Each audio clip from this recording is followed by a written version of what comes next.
Welcome to episode number 30 of the Friday Fizz. Today we're going to talk about Christmas, we're going to talk about a PILLOCK on Twitter, and we're going to talk about bean being sold.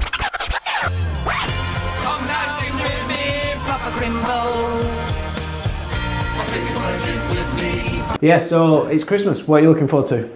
I like the build-up. Christmas films, food, big day obviously for the food. Christmas pudding? Not a big fan, to be honest. I love the films. I really do like the films. Home Alone.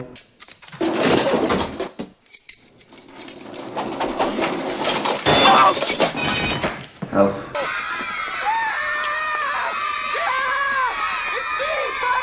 Isn't there an Elf 2 as well now?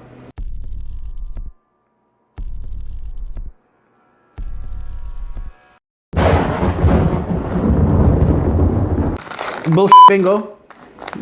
Nobody won last week, so step it up, folks.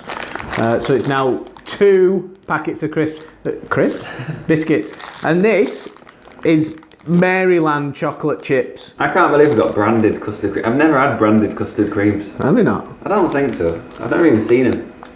Oh, well, there you go. Custard creams are some of the cheapest biscuits you can get, and we got Foxes. But we paid like treble the price. We gave away champagne in the first week. It's like 80 pence Fox's custard creams, and that's what impresses you. Yeah. Yeah, and I'm not easily impressed. Wow, a blue car! So big news this week obviously was the football sex abuse thing, which has kind of gone crazy. I think it was a lot bigger than anyone anticipated. Yeah. But to sort of, on the social media side of things, Bristow, the former darts player, came out Monday night, 7 o'clock or something on Monday night, just with these outrageous tweets.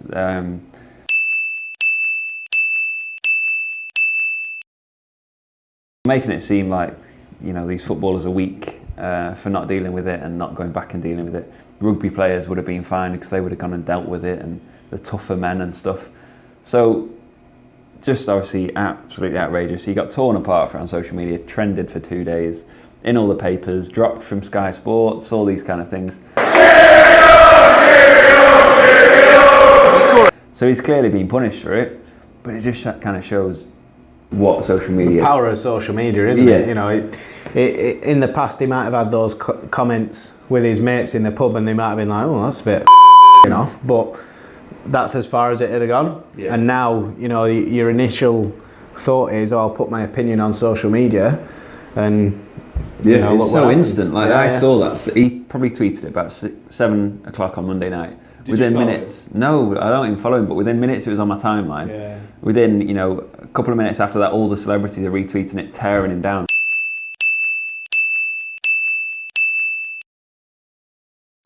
Bristow, you are a PILLOCK of the highest order. F off.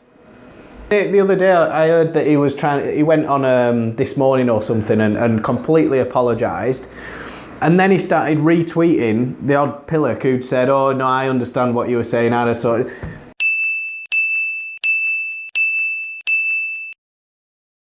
You're not sorry then? It's just his agent sat behind pulling the strings on this morning, and he goes straight back on Twitter and shows his true colours. So. What an idiot. What an idiot. Idiots. Go underground, delete your Twitter account and off.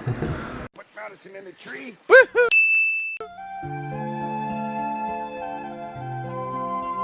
He wasn't sorry about what he said. He was sorry he got caught out.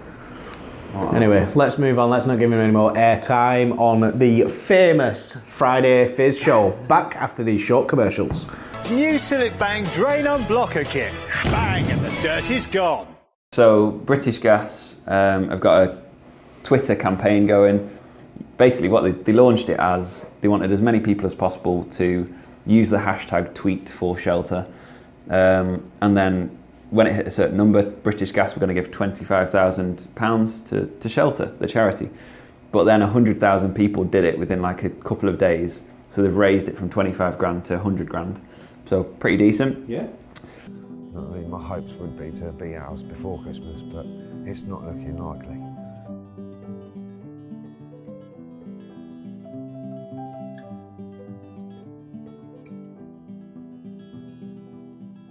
going through a change in the way of marketing, and the direct campaigns don't work as effectively. They've got to start looking at new ways. Yeah. Content marketing takes a lot of time and effort, And so, you know, that, you know, what can you get for a quick win now? Oh, let's do something for charity and get a bit of promotion on the back of it. What will probably happen is that every will do it, and then it'll just be so flooded with this sort of thing that it becomes numb. Well, it's so easy to do. Easy peasy. If we get 50 shares, I'll give 50 quid to Pendleside Hospice. Happy days, I'll match that for 50 shares.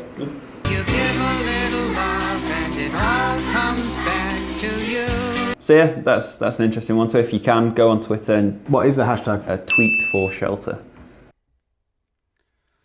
Do it! Casey Neistat. Do not put this stuff on, especially near a fire.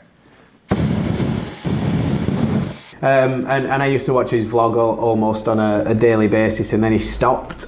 And there was much upset and stuff, and it turns out that he sold his business Beam, which is a social networking platform. This is what sharing on Beam looks like.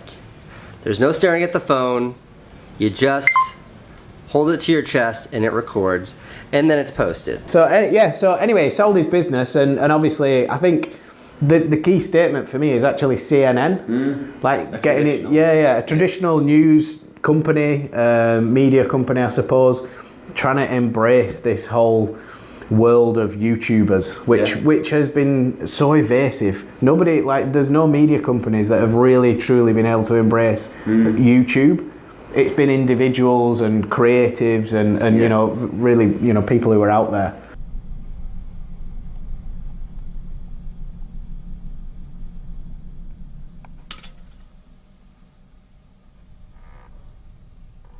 Linda. Oh, this one's a f***ing...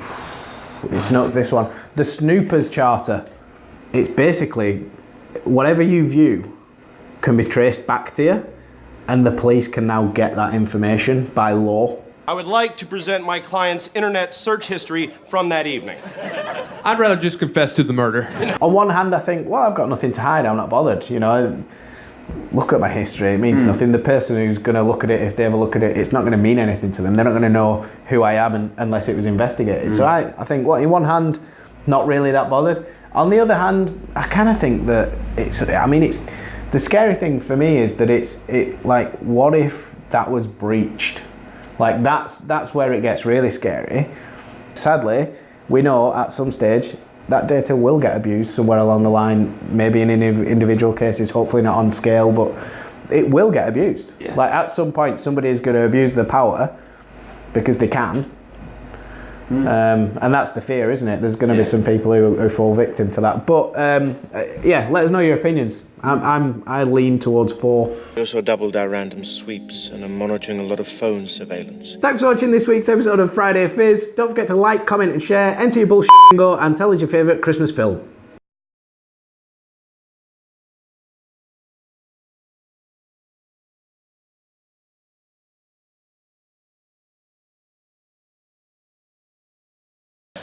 Manuel, I have a question for you. See?